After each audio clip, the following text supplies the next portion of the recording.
My sister cheated with my fiancé on our engagement day. My family supported her, and now they want me to save her failing life and marriage. So I, 29 female, recently got a call from my mother, who I hadn't spoken to in almost 5 years, saying that she needed my help because my sister and her husband had just been through a tragedy. For context, the man who is now my sister's husband was actually supposed to be my husband once upon a time. My sister, 27 female, I'll call her Melissa, hooked up with my fiancé, Lucas, 29 male, on the day of my engagement. Lucas and I had been together since college, and he proposed to me after almost 5 years of being together. He'd thrown a party for us to surprise me on the night of our engagement, and I still remember feeling like I was on top of the world. Until around 1 p.m. when I decided to go out into the backyard for better reception and caught my sister all over Lucas. There they were, making out so passionately that for the first couple of seconds, they didn't even notice me standing there with my mouth wide open. I couldn't believe that he was doing this to me after almost 5 years of togetherness and on the night of our engagement, no less. When they finally did take note of me, they broke apart instantly, but it was too late. I made a run for it, got into my car, and drove as fast as I could to the nearest hotel that I could find. I was hyperventilating because I was so shocked at what I had witnessed. I was somehow trying to process it and willing it to be untrue, but then I received a text from Melissa saying that she was sorry. But she was in love with Lucas, and apparently this had been going on for a really long time. I was in the hotel room when I received that text, and I broke down like never before. After Melissa, Lucas texted me pretty much the same thing and said that he had only proposed because he felt that if he committed to me, then he would be able to push Melissa out of his head. Obviously, that hadn't worked, and it made him want Melissa even more. He told me that it wasn't about me, but this was about them, and they just knew that they were meant to be. I was just a placeholder, a way for Lucas to finally meet Melissa. I stayed at the hotel for a couple of days and tried to put my act together because I was still feeling crazy and trying to force myself to believe that this was just a cruel prank that life was playing on me. After almost 4 days, I finally went back home because I did need to collect my stuff and rejoin work if I didn't want to get fired. When I showed up at home, I realized that my family had been living with Lucas under the same roof, waiting for me to come back. It would almost be touching, had it not been for the circumstances under which I left. Everybody had been trying to text me and get me to respond relentlessly after I disappeared, but I hadn't replied to a single one of those texts. So, needless to say, there was a lot of chaos when I finally came back, and everybody made it a point to hug me and tell me how glad they were to see me. Even Melissa had the audacity to come to me and give me a giant hug with tears in her eyes when she saw me. I was too disoriented to even react to that and just stood there like a silent statue while everyone clamored around me. Then finally, once everybody had calmed down, I cleared my throat and told them that I was back only to take my things and move out for good. Lucas had just been standing there without a word until that point, but when I said that I was going to move out, he announced that there was no need for me to leave because he'd already packed his stuff and was going to move in with Melissa, since now everything was out in the open anyway. My family, my parents, my aunt. My dad's youngest sister, who has lived in the same house ever since her husband passed away, actually had wide smiles on their faces, even though there was nothing to smile about, at least not according to me. Melissa was standing beside Lucas in an awkward shrug and looked at me very sadly but still smiling. I couldn't take it anymore and decided to ask my family what the heck they were even smiling about because, as far as I was concerned, Melissa had just broken up my engagement and stolen my boyfriend of almost 5 years. There was really nothing very funny or sweet about this. My mother chose to speak up at that point and told me that they couldn't go back in time and change the past, but they could accept the future, and they knew that the future had Melissa and Lucas together in it. Granted, it was a relationship that had formed out of cheating, and they did feel sorry about it. But they also wanted me to understand and accept that this was for the best. Melissa said that she was very sorry for taking my boyfriend away from me, but she couldn't help falling in love with him.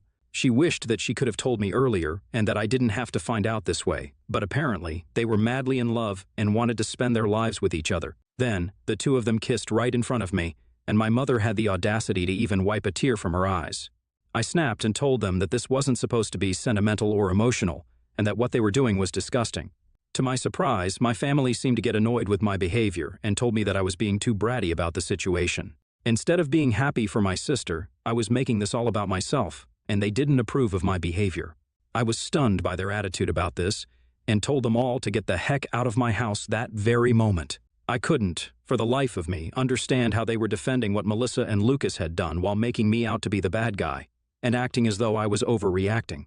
My father intervened and told me not to act like a child because these things happen, and I should take it in my stride. He wanted me to celebrate that my sister had finally found her soulmate instead of being jealous of her. They were literally all acting insane, and I couldn't deal with it anymore. So I just said, screw it, went into my room, packed some of my things, and left yet again without even speaking to them or waiting to hear them out. Even as they called out my name and told me not to go, I really didn't have anything left to say to them because it was very clear to me that they cared more about Melissa and her happiness than about me, or even about what was right and wrong.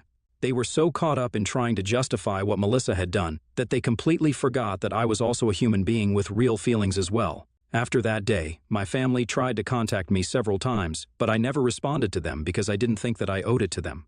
A couple of weeks later, I even received an invitation to Melissa and Lucas's wedding, which I declined, obviously. All the common friends that Lucas and I had also declined the wedding invitation in solidarity with me. And even a couple of relatives who knew the truth refused to interact with my family after they learned how they had treated me in the aftermath of the party.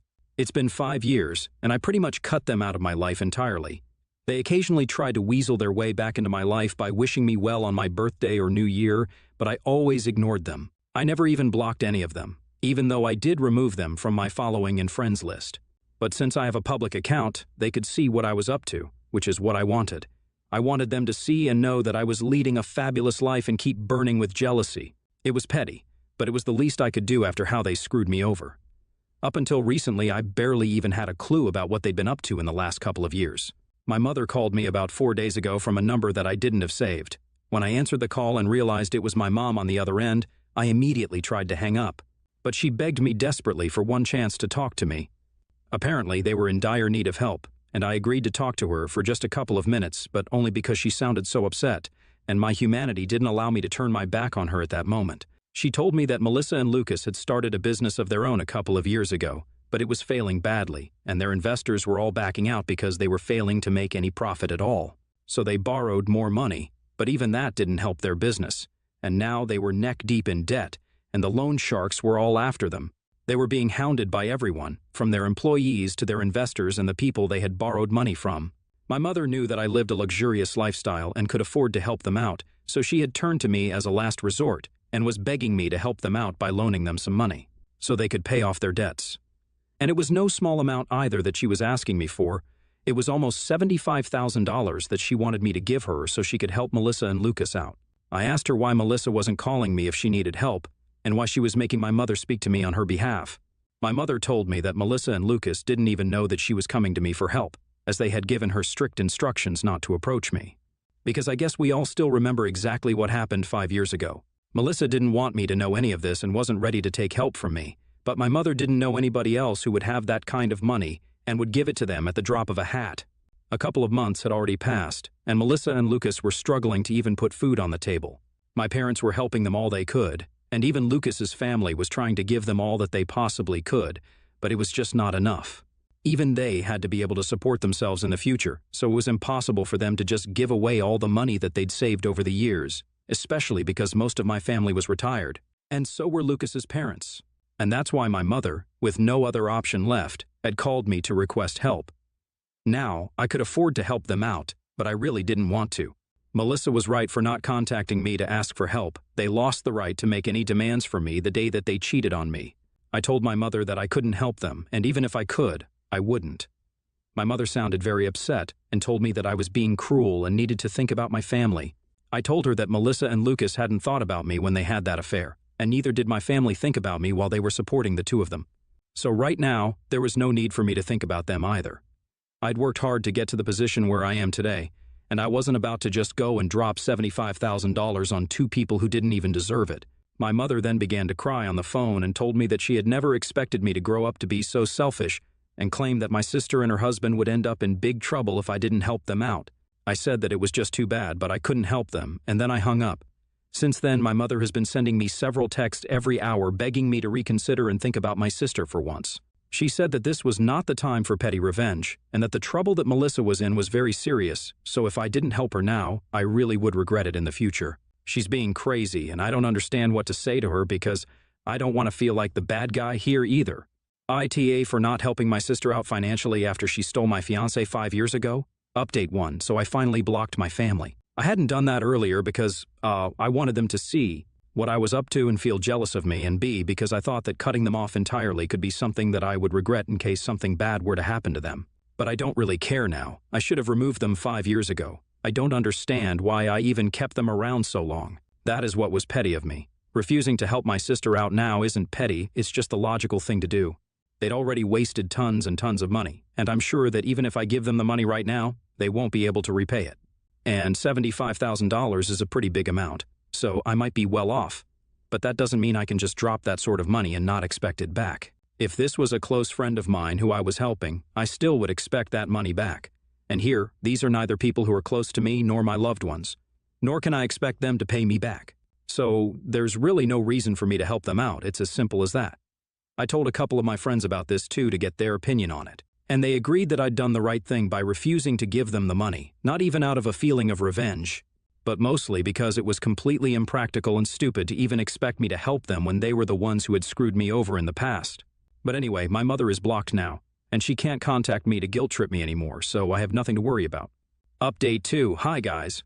So something really big happened today.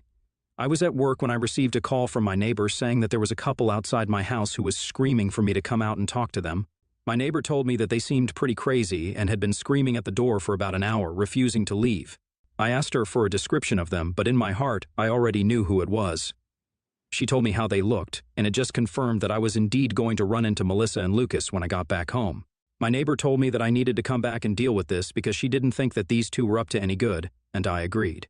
When it was Melissa and Lucas that we were talking about, they could never be up to any good. So, I thanked her and started driving back home immediately because I couldn't risk them getting into my house at any cost. I got there in about 15 minutes, luckily, and caught them in the act of trying to break into my house by picking the lock on my door. I pulled up in front of my house and asked them what the hell they thought they were doing. Then I tried to call the police immediately, but Lucas was as quick as lightning, and he rushed over to me and knocked the phone out of my hand. Melissa also walked over to me and told me that they were here just to talk and that they didn't want anything from me, not at the moment, at least. I told them to make it quick and also said that they shouldn't expect me to invite them inside, so whatever they had to talk about had to be discussed out there in the yard. They seemed to be okay with that, which was a relief because I really didn't think it would be a good idea to invite those two inside. Close quarters with them already seemed pretty hostile, so I didn't know what to expect, since they said they didn't want anything from me. Melissa started talking and told me that my mother had told her about the phone call and how I'd ignored the subsequent text from her, and then even blocked them all.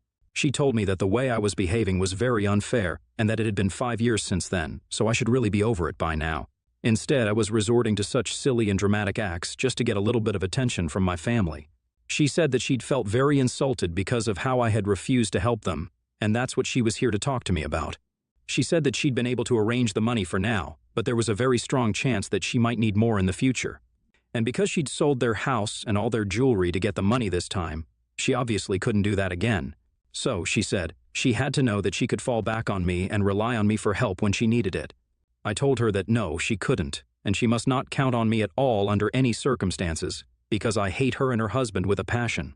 I was so angry that I also told her that it was taking me a lot of restraint to not hit her at the moment, so it would be in their best interest to just leave.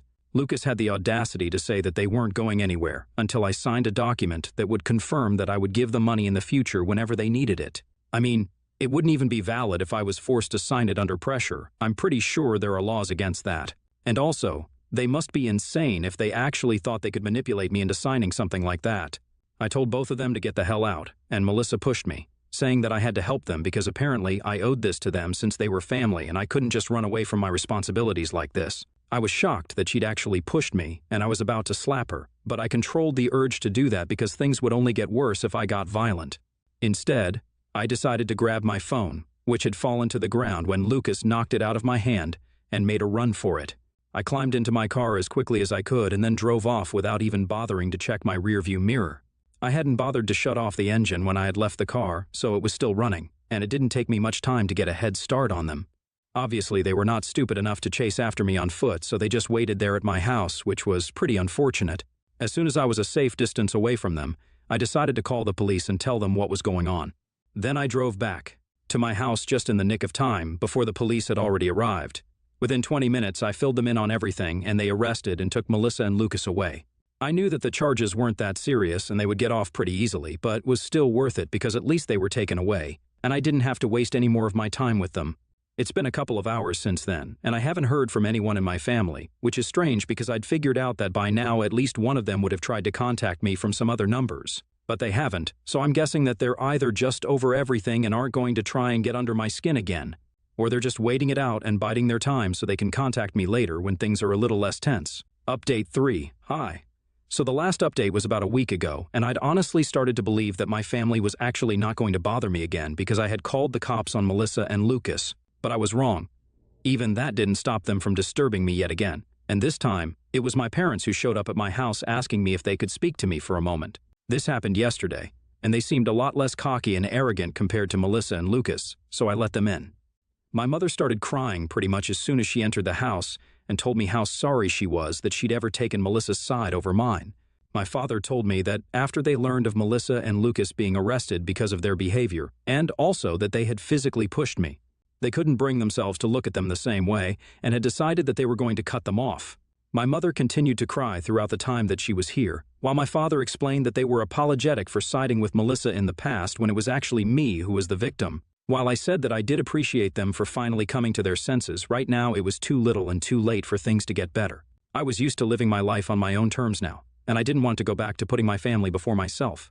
So, as much as I appreciated their visit and apology to me, I really couldn't promise them that I would work on this relationship because I just didn't feel that there was any point in trying to salvage an already ruined relationship, even if it was with my parents. They protested a little at that point and said that we could fix this if we wanted to, but that was exactly where the problem was. I didn't want to anymore. I just wanted to be by myself, that's all.